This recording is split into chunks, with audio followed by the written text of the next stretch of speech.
Kami percaya rancangan-Mu sempurna dalam hidup kami. Tidak ada rancangan Tuhan yang gagal dalam hidup kami. Amin. Apapun yang terjadi kami berkata semua terjadi dan digenapi dalam hidup kami. Terima kasih Tuhan. Engkau Tuhan kami yang dahsyat, Engkau Tuhan kami yang luar biasa. Lanjutkan anugerah-Mu bagi kami. Lanjutkan kebaikan-Mu bagi kami. Semua yang ajaib, semua yang dahsyat, semua yang luar biasa terjadi bagi kami. Terima kasih Tuhan. Dan kami minta roh hikmat, wahyu, pengertian turun atas kami. Membuka mata dan telinga rohani kami. Sehingga kami mengerti apa yang menjadi pesan Tuhan buat setiap kami. Dan selama firman dibagikan, yang sakit disembuhkan.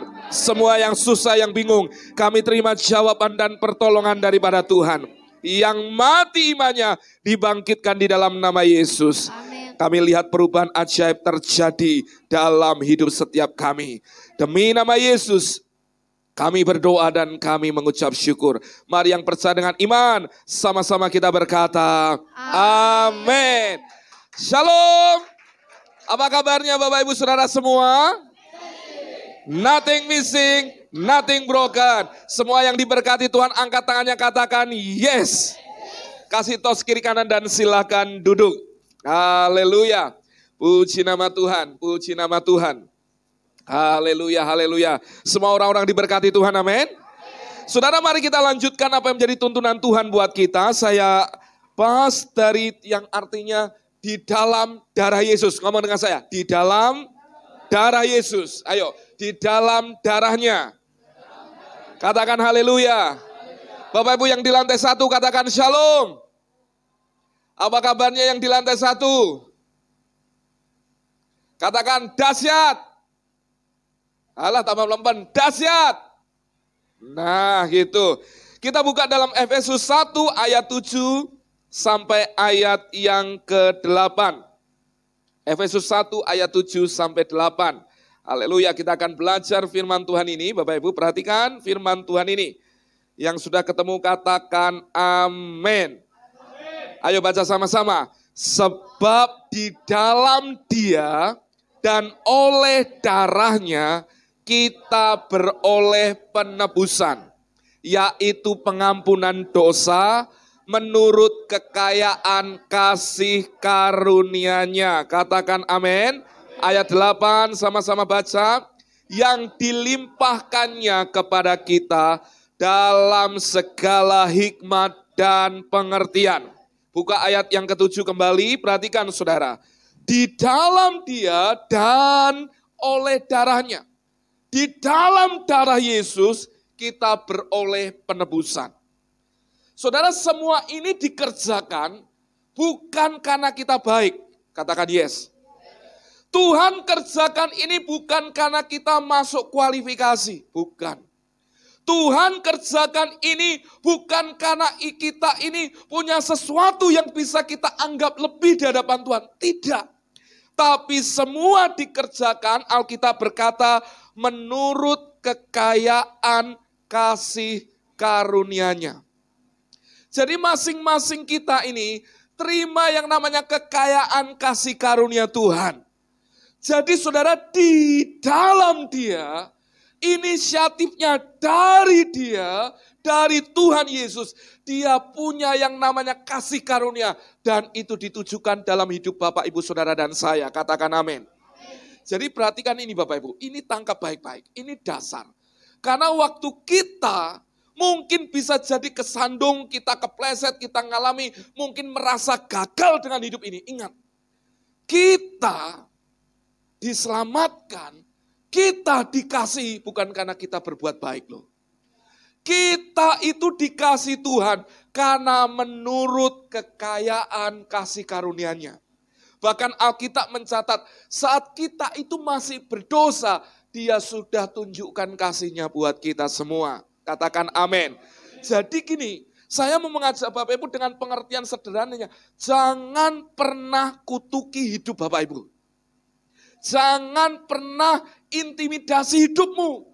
Karena ada banyak orang berpikir gini, kalau dia merasa gagal melakukan kebenaran, dia merasa Tuhan benci dia. Tuhan sengaja timpakan yang salah dalam hidupnya. Dengarkan ini, Tuhan punya kekayaan kasih karunia yang ditujukan dalam hidup Bapak Ibu Saudara semuanya.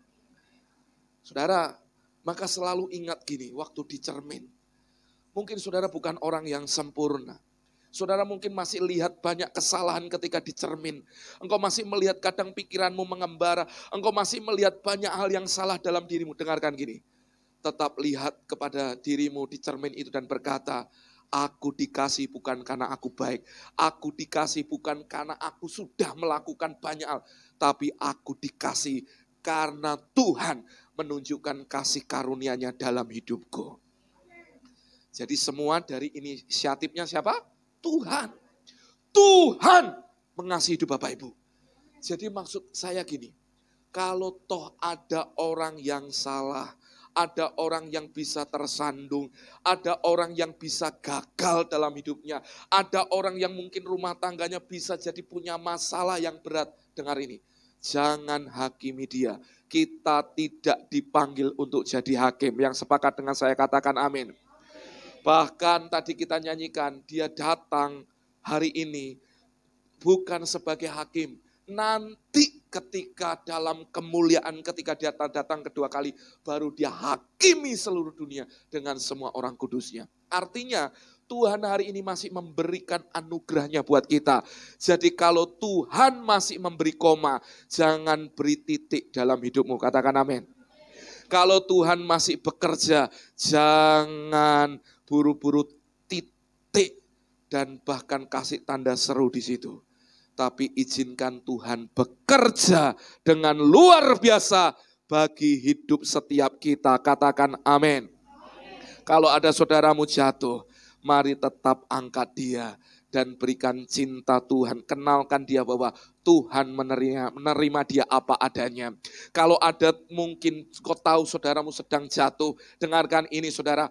Kasih itu menegur, kasih itu mengangkat dia dan memulihkannya. Katakan amin.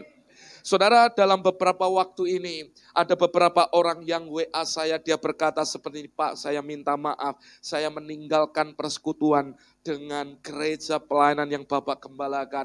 Saya merasa dulu awalnya kecewa, saya merasa gini, tapi dengar ini Bapak Ibu. Ketika dia ngomong seperti ada sesuatu yang mengalir seperti ini, hal yang sama aku berkata, aku mengasihimu, aku minta maaf. Saya mau berkata gini, tidak ada yang sempurna di antara kita. Tapi kita dipanggil untuk menjadi penyalur kasih Tuhan, kasih karunia Tuhan.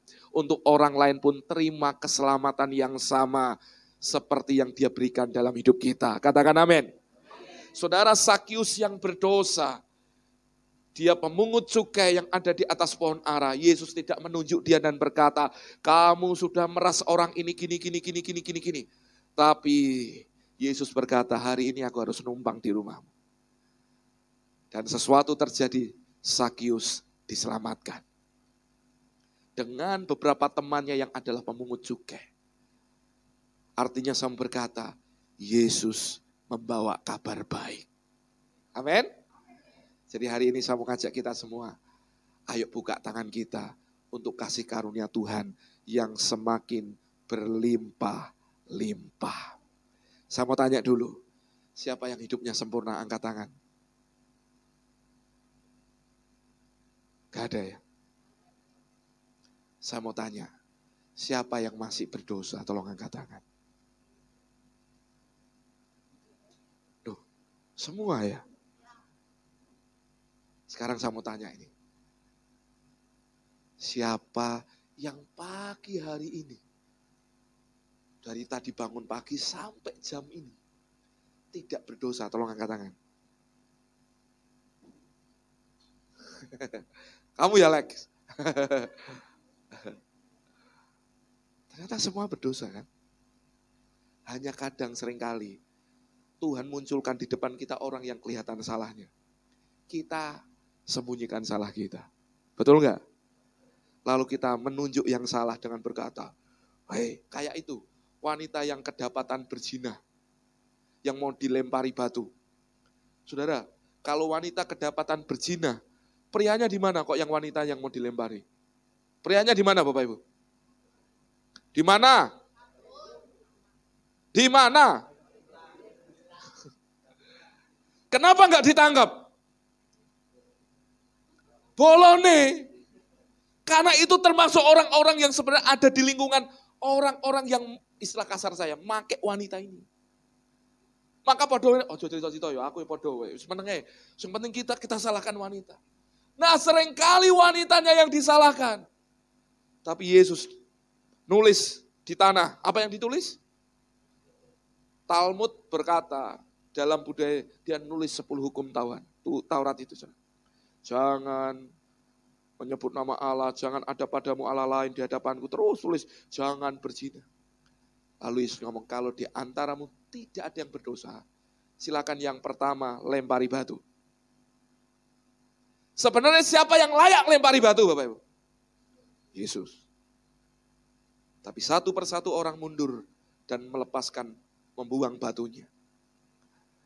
Dan ketika saya baca itu, Yesus gak ngomong gini, kamu sih, lu berapa kali seharian ini sudah berzina? Enggak gitu, enggak disalahkan gitu Bapak Ibu. Kamu sama pria mana aja, tunjuk prianya. Yang ini Pak, yang enggak. Tapi Yesus ngomong kayak gini, jangan berbuat dosa lagi, aku tidak menghukum engkau. Salah enggak wanita ini Bapak Ibu? Salah. Tapi Tuhan tidak hakimi dia. Apalagi kalau Yesus tidak menghakimi, kita pun tidak dipanggil untuk jadi hakim. Ngomong, dudu hakim. Senggol, podo ae. Nah, jadi tangkap ya dari sini ya kebenarannya Bapak Ibu ya. Yang nangkap katakan amin. Jadi saudara, di dalam dia semua berawal dari dia. Inisiatifnya dia. Jadi jangan apa yang dimulai dari Tuhan lalu Anda mencoba engkau paksakan dari dirimu. Saudara, perbuatan baik itu tidak menyelamatkan kita, betul atau tidak? Saudara percaya perbuatan baik menyelamatkan? Saudara, masalah manusia yang terbesar adalah dosa. Dan tidak ada manusia yang tidak berdosa. Semua berdosa dan telah kehilangan kemuliaan Allah. Maka harus ada pribadi yang sempurna, yang tidak bercacat celah, yang harus hadir untuk menyelesaikan misi penyelamatan ini. Siapa dia? Yesus Kristus Tuhan. Maka di dalam dia dan oleh darahnya kamu beroleh pengampunan, penebusan, yaitu pengampunan dosa. Saya minta Joe, Pael, sama Ruben maju ke depan semuanya. Nah, saya kasih ilustrasi Bapak Ibu. Haleluya. Haleluya. Ruben maju ke depan. Berdiri di sini. Berdiri di atas. Nah, berdiri di atas. Berdiri kono sebelahmu dilewati. Berdiri di sini di atas. Nah, madep ke depan semuanya. Saudara dengarkan ini. Ini harganya 15 juta. Berapa? Ini harganya 17.500.000. Dan ini harganya nyawa. Karena dosanya banyak. Perhatikan saya. Ini berapa? 15 juta. Ini 17.500.000. Ini darah. Nah saudara, ini semua ini jadi budak, jadi hamba. Mereka tergadai. Maka untuk melepaskan budak-budak ini, harus ada yang nebus. Lah kata penebusan di sini itu dipakai kata apolutrosis. Ngomong dengan saya. Apolutrosis. Yaitu transaksi. Ngomong dengan saya, transaksi. Kalau ini harganya 15 juta, berarti Bapak Ibu harus mengeluarkan uang berapa untuk nebus dia? 15 juta. Seharga itulah dia harus. Kan gak mungkin Bapak Ibu ke supermarket, di situ di labelnya harganya 5.000, Bapak Ibu nawar 2.000, pokoknya aku geleme 2.000, dibayar 2.000, lalu Anda di depan kasir, ini nih gue toko sebelah tonggoku 2.000. Gak bisa. Harus harga yang sama yang harus dibayarkan.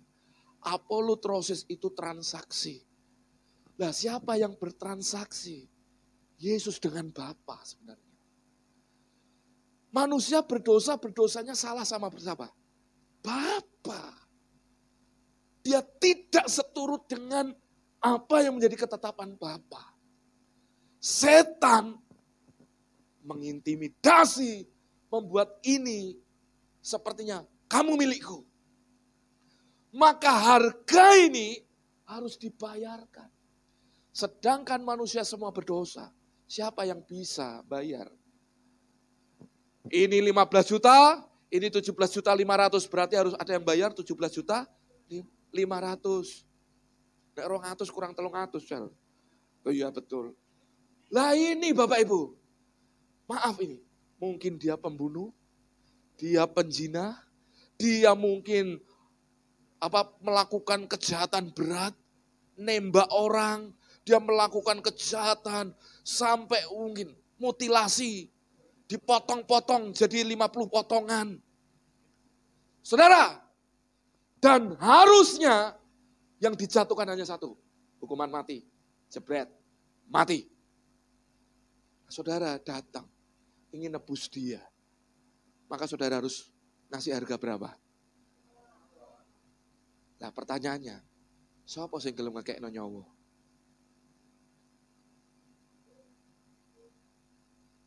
Alkitab ngomong kayak gini. Seorang sahabat bisa memberi nyawanya.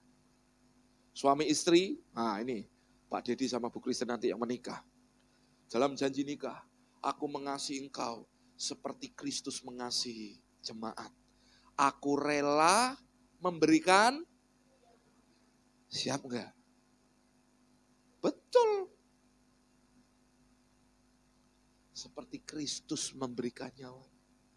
Saya mau tanya, yang suami istri, bapak-bapak, relakah memberikan nyawanya untuk istrinya?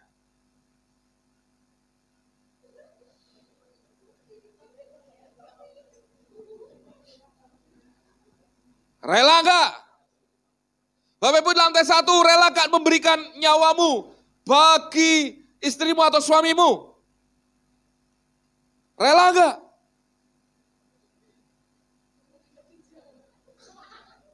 Itu antara bingung nih.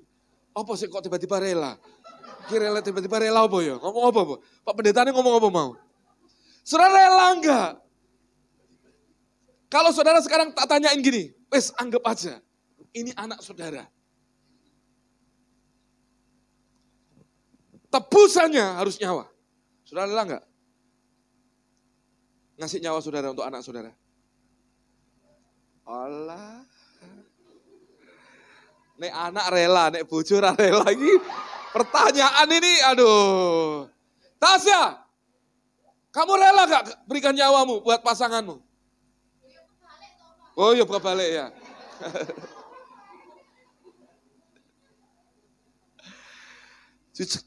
Jujur Bapak Ibu, saya itu merenung di sini, iya. Jadi kalau Yesus itu mati, memberikan nyawanya buat kita, itu bukan hanya slogan, hanya orang Kristen, karena kasihnya, yang bukan hanya sekedar. Tapi Tuhan tuh mau ngomong kayak gini loh. Apa yang paling berharga dari nyawa? Apa Bapak Ibu? Anda bisa punya semua kekayaan dunia, tapi kalau nggak ada nyawanya, bisa nikmati? Saya merenung di situ Bapak Ibu. Semalam itu di tengah lelah, pagi-pagi keluar, saya merenung, iya ya. Kalau kita nggak ngerti kata penebusan apolutrosis, Yesus itu datang kayak gini. Kamu harus hukum mati ya, kamu harusnya gini. Orang ini mungkin sudah nggak ada harapan, ini nggak bisa. Mungkin yang ini merasa baik, nggak apa-apa, iso. Mungkin ada orang suatu kali bisa nebus, tapi yang ini Bapak Ibu. Mungkin dia ngomong gini, dia hanya tertunduk lesu. Tertunduk. Mungkin dia, jongkok tertunduk. Nah gitu. Nah, mungkin dia berkata kayak gini, dia nggak berani lihat karena saking banyaknya dosanya dia. Saking banyaknya kejahatan dia. Dia mungkin ngomong kayak gini, selana mati ya, wis matilah. Tapi tiba-tiba, dia nggak pilih ini. Dia nggak pilih ini. Tapi Yesus malah lakukan gini. Kamu berdosa ya. Kamu gak layak hidup ya. Aku pilih kamu dong. Turun dong kamu. Biar aku yang gantikan posisimu. Ketika kejahatan yang paling besar, dosa yang paling besar ditebus. Otomatis yang paling kecil ini pun sudah gak masuk hitungan. Ikut ditebus juga. Ini pun apalagi yang harganya udah. Yesus yang gantikan di sini dengan ngomong kayak gini. Biar aku yang mati buat kamu. Tepuk tangan dong buat Tuhan Yesus. Waktu saudara di posisi, Yesus ada di posisi ini saudara. Pahami gak gini? Dia tuh mau ngomong sama ini orang-orang tebus gini. Aku mengasihimu. Aku mengasihimu. Aku mengasihimu. Gak ada yang lain. Gak ada yang ini. Ojo meneh ya. Ojo ngelakuin meneh ya. Meneh berarti enggak. Awas ya. Aku semati awas ya. Aku tak. Langsung tiba-tiba datang. Oh, enggak gitu.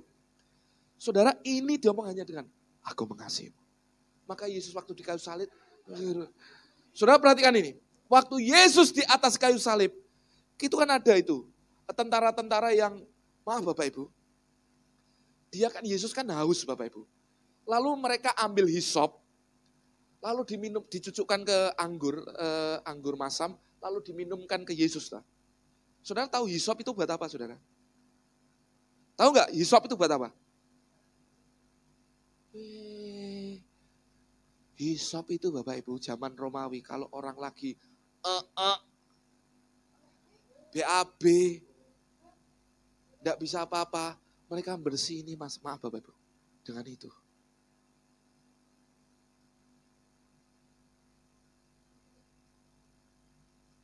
Di sini saya yakin enggak ada toh yang di sini lagi haus langsung ambil pembersih kloset langsung aku mau dia begitu, enggak ada kan. Tapi Yesus lakukan ini buat Bapak Ibu Saudara. Lalu setelah lihat Yesus, mereka lihat jubahnya Yesus dibagi-bagi. Kan Yesus istilahnya, maaf Bapak Ibu, belum meregang nyawa, belum menyerahkan nyawanya. Ditusuklah lambungnya. Des. Yang lain-lainnya dipukulin lututnya supaya gak bisa nahan, akhirnya segera cepat mati. Tapi Yesus gak ada satupun yang patah. Tapi lambungnya ditusuk. Keluar darah dan air. Ini bicara tentang apa? Ada sesuatu yang Yesus lahirkan. Tapi anehnya gini. Ketika diolok-olok katanya engkau anak Allah. Turunlah engkau dari sana. Yesus masih ngomong, Tuhan, mereka gak tahu apa yang mereka perbuat. Menurut saudara, mereka tahu gak yang dilakukan sama Yesus? Tahu gak Bapak Ibu? Tahulah. Saya waktu lihat ini Bapak Ibu. Kasihnya ini yang harus saudara pahami. Dia disakiti, dia diolok-olok, dia dianiaya, bahkan dia diludahi. Tapi dia tetap berkata, mereka gak tahu apa yang mereka perbuat. Kenapa? Karena manusia masih ada dalam dosa. Tapi setelah penebusannya, dia berkata, hei maut, hei dosa, di mana sengatmu? Sudah tidak ada lagi, karena sudah diselesaikan oleh Yesus. Katakan amin. Ayo kasih tepuk tangan buat Tuhan kita. Jadi hari ini aplikasinya apa? Kalaupun toh hidupmu hari ini, mungkin yang namanya orang hidup ada proses. Masih bisa marah gak? Pernah marah sama mama gak? Pernah marah sama Cece gak? Pernah? Pernah bengok gak? Pernah. Dosa gak itu? Dosa. Pernah nakal gak? Loh bolak-balik. Pernah salah gak? Pernah marah gak sama orang tua? Jangan takut, di sini ada Pak Demu, tenang aja. Pernah ngelakuin yang salah gak? Udah bolak-balik ya. Dan tahu gak itu dosa? Jangan kutuki hidup Bapak Ibu. Lalu saudara gini, di sudut ketika yang lain nyembah kebesaran Tuhan, Anda mikir, dosaku terlalu banyak Tuhan. Siapakah aku ini? Aku bukan siapa-siapa Tuhan. Aku adalah cacing Tuhan. Yang hina. Waktu kita berdosa, kita hina. Tapi waktu Yesus tebus hidupmu, hidupmu berharga dan mulia. Jangan diomong hina. Makanya selalu saya ajak Bapak Ibu nunjuk ke diri Bapak Ibu. Yang model gini, dulu mungkin bukan siapa-siapa. Tapi hari ini hidupmu berharga. Bukan karena engkau baik. Tapi karena dia baik buat kita. Katakan amin.